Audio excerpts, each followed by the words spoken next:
Hello, and welcome to another vlog. It's been quite a while since I've done one of these.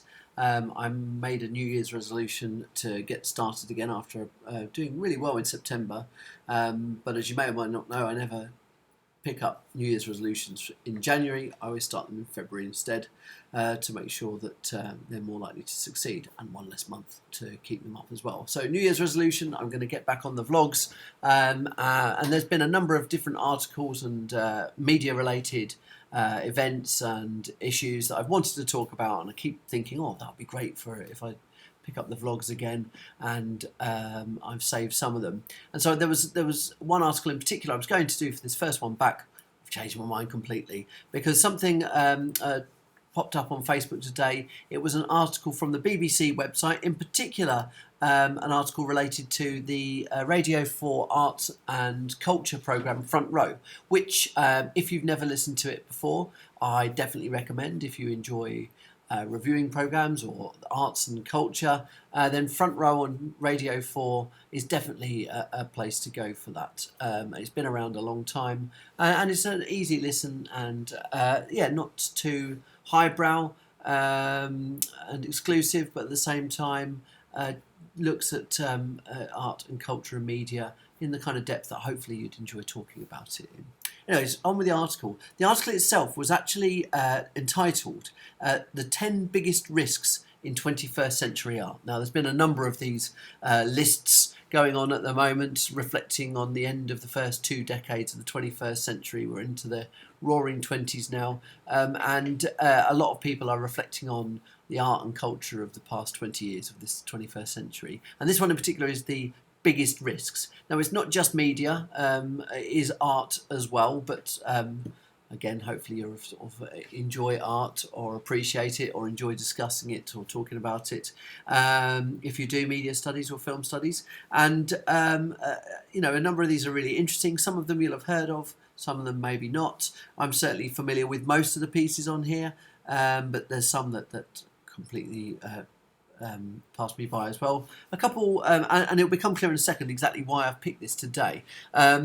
But I'll start with some of the ones that I am sort of familiar with and are quite interesting picks. Number 2, I don't think they're in particular order, is Channel 4's Big Brother series, which might now sound ridiculous considering it's one of the most mainstream pieces of television of the past 20 years that was very, very popular, was often derided for being lowest common denominator TV, trash TV. Reality television has very rarely enjoyed the same sort of prestige as maybe drama and the golden age of the box set and so on. But those of us who were able to remember it from the year 2000, it has to be said, a long time before some of you were born, it really was a sort of kind of groundbreaking and showed so much potential. It was marketed by Channel 4 at the time as a social experiment. Whether it ever quite reached those sort of academic heights, it remains to be seen. But certainly that first series where the participants didn't really know what they were letting themselves in for, the audience weren't aware of a format per se, and didn't know what to expect, made it feel very fresh and alive and truly original as something as a piece of broadcasting. Whether it's risky or not is another matter, and I think that's a problem obviously with anything like this, a list that sort of suggests that the subject matter are risky, particularly when you're talking about something like art and culture. Sometimes people feel that that's too strong a word, or even maybe too pretentious a word to describe the arts. In fact, one such person might be the comedian Stewart Lee, who I've admired for many years now, but is someone who has always derided the over-pretentiousness of people and their over-importance, whilst at the same time being considered to be a comedian who is also an artist and accused of massive pretentiousness. It's an insult which I'm sure he'd quite enjoy, and indeed one of his own products, actually a musical that he wrote with the musician Richard Thomas, makes it into this list. A musical called Jerry Springer the Opera, which premiered in 2005. I saw it a couple of years after that on the stage when it was touring the country, which was the subject to cancelling, I think it would be called now, boycotting by a huge portion of the sort of Christian community in the UK for being blasphemous, for attacking Christianity, when really speaking, whilst Christianity does have its it is a kind of, I suppose, something that has its sights on, the mainstream media is in fact part of the satirical attack that the show goes for as well. Really interesting show, award-winning and hugely successful in the West End, but boycotted and pilloried elsewhere in the country. And so another interesting one.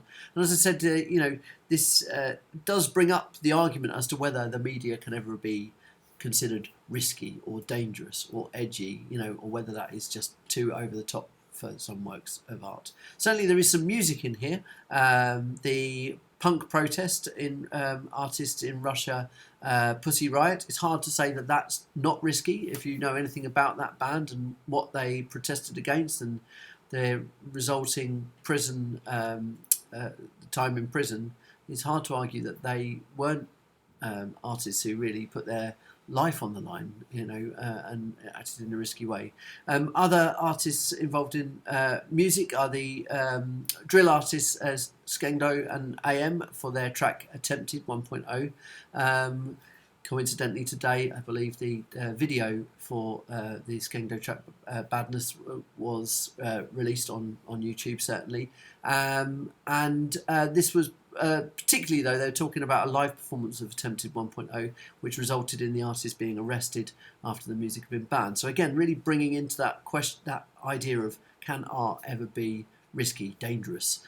Certainly the authorities seem to think so in this case. And this is, this isn't the only time that music has been banned or seen as dangerous by the authorities. This goes as far back as, say, even the very infamous performance of the Rite of Spring by Stravinsky in the early 1910s, when it was first performed in Paris. There were riots in the theatre due to how unconventional and how modern that sounded. So maybe these things have always happened. But the reason I wanted to share this article with you in particular was because one of the list on here was Beyonce's Lemonade album, which of course we've been studying in media with Year 12 this week, or for the past couple of weeks. They've put it on their list for a number of reasons, for Beyonce changing her image, for embracing her black heritage and her culture, things that she had been accused of kind of maybe neglecting or whitewashing in the past. They've said that Lemonade as an album, in particular Formation, was brave and risky for her as a mainstream household name. The Super Bowl performance that preceded the release of Lemonade was criticised in some sections, but of course widely applauded in many others. And of course, apart from that, Lemonade was a deeply personal album for Beyonce, where she sang quite openly and rather less sort of kind of guarded way about Jay-Z's affair and her own personal life and struggles with that as well. So what do you think? Do you think art, culture, can it ever be risky? Can it be dangerous? Or is that too pretentious a term to label art with? Or do you feel that actually, that art has the potential to be the most dangerous things, to bring down societies, to challenge the hegemony and to challenge systems of power and so on and so forth, to change people's ideas and bring about talk about issues that maybe aren't discussed. So I'd be interested to know what you think. Does Lemonade and Formation have a place in this list? Have a look at the list yourself, and what would you add to it as well? So we're back, and hopefully I'll do a few more of these, but I'd love to hear your opinions. Okay, until next time, bye-bye.